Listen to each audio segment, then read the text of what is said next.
Have you ever wondered why you can't stop thinking about that one person? It feels magical, doesn't it? Like they've cast a spell on your heart and mind. But here's the kicker. It's not magic at all. What's happening is far more fascinating. Your brain is running a secret algorithm, deciding who you're drawn to. And trust me, it's weirder and more complex than you think. Let's peel back the curtain and explore what's really going on inside your head when attraction takes over.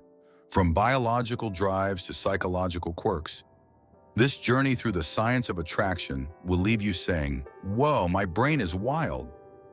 The three systems of attraction begins and ends in the mind. Scientists say it doesn't just happen, it's the result of three distinct systems working together, or sometimes independently: lust, attraction, and attachment. Think of it as your brain hosting its own version of a reality dating show, with different contestants vying for your attention. Lust. This is the primal stage, fueled by hormones like testosterone and estrogen. It's your brain whispering, "Go find someone." Picture this. You're at a party and someone catches your eye. You might not know anything about them, but there's an undeniable pull. That's lust doing its job, an ancient survival mechanism pushing you toward reproduction and the continuation of our species. Attraction. This is where the butterflies come in. You can't stop thinking about them, replaying every conversation and every glance. Dopamine, the feel-good chemical, floods your brain, making you feel as though you've won the lottery. It's the same rush you get when you accomplish a goal or eat your favorite dessert. Except now, that reward is tied to someone else. Remember those sleepless nights filled with endless daydreams? That's norepinephrine, keeping you alert, excited, and, let's be honest, a little obsessed. Attachment.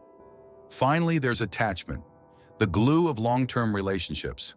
Oxytocin and vasopressin, known as bonding hormones, are released during intimate moments, creating a sense of trust and connection. It's the difference between a fleeting crush and a partner you can't imagine life without. Why do we fall for certain people? Is it their radiant smile, the way they laugh, their effortless confidence? Yes and no. The truth lies beneath the surface, in a mix of biology, psychology, and your unique life experiences. The mere exposure effect. You've probably noticed this. Someone you see often, like a coworker or friend, starts to seem more appealing over time. It's not that they've changed, but your brain has started to see them in a different light. This phenomenon is called the mere exposure effect. Our brains are naturally drawn to things that are familiar because familiarity feels safe, comfortable, and reassuring. That's why the childhood friend you grew up with or the barista you greet every morning can slowly start to look more attractive over time. The more you see someone, the more your brain associates them with positive feelings. It's all about repetition. Your brain forms connections that make familiar faces feel more desirable.